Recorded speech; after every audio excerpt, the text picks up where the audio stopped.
बिस्मिल्लाहिर्रहमानिर्रहीम अस्सलाम वालेकुम व्यूअर्स। आज का क्वेश्चन ये कह रहा है कि sum of a square of three numbers, ये तीन नंबर हैं उनको आप जमा करते हो। अब तीन नंबर आपको नहीं पता, तीनों नंबर नहीं पता और उनका आपस में एक दूसरे से लिंक भी नहीं है, तो आप कहोगे कि तीन नंबर हैं ए और बी और सी। हमें उन तीनों नंबर का नाम पता है ना, हमसे वो तीन नंबर पूछे हुए हैं। कहते हैं कि तीन नंबर हो गए, तो मैंने आपके सामने तीन नंबर लिख दिए।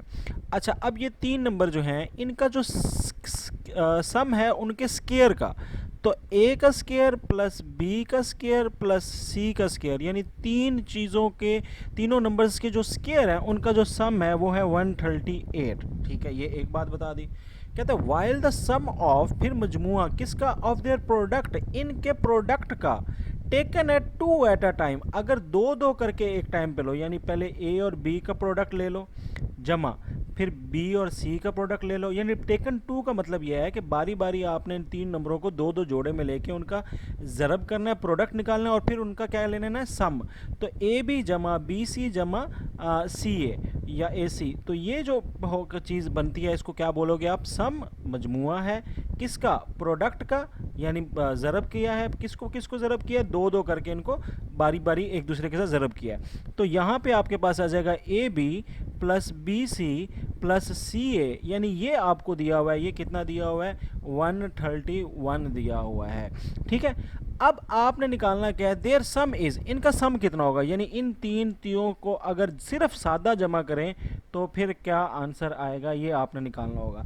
अच्छा, ये थोड़ा टेक्निकल बन जाता है एमसीक्यूज़, और जो जिन्होंने मैथमेटिक्स साइंस के बतौर साइंस नहीं पढ़ी होगी 9th-10th के अंदर, तो उनके लिए मुश्किल होती है। बहरहाल ये फार्मूला ज़हन में रखिएगा कि इनको देख के आपको कुछ वो अलजब्रिक फार्मूले जो है ना वो बचपन वाले याद आ जाएंगे। तो ये होता है कुछ इस तरह फार्मूला कि A plus B plus C whole square जो होता है वो इक्वल होता है A square plus B square plus C square plus 2 into A B plus B C plus C ए।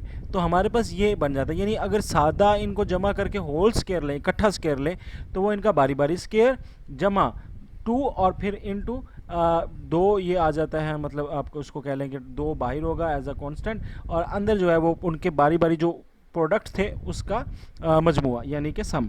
अब यहाँ पर आपके पास ये आपने निकालना है, ये आपकी जो है वो रिक्वायर्ड थिंग है। ठीक है, तो इसको आपने अब ज़हन में रखना है। तो इसको ऐसे ही रहने देते हैं, ए plus B plus C whole square वैसे ही रहने देते हैं, और इसको आगे देख लेते हैं। हाँ जी, A square plus B square plus C square ये किसके इक्वल है, ये ऑलरेडी उसने गिवन दिया हुआ है 138 के बराबर है। लो जी, हमारी टेंशन ही ख़त्म हो गई।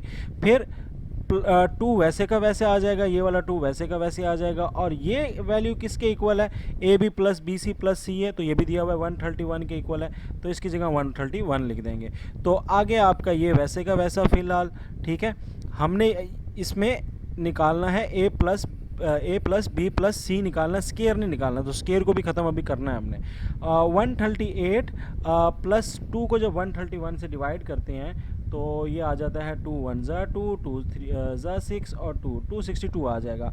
और 262 में अब 138 जमा कर दें तो ये आता है 0 1 हासिल, और ये भी 0 1 हासिल, और ये आ जाएगा अपना 400। तो अब आपके पास ये आ गया 400।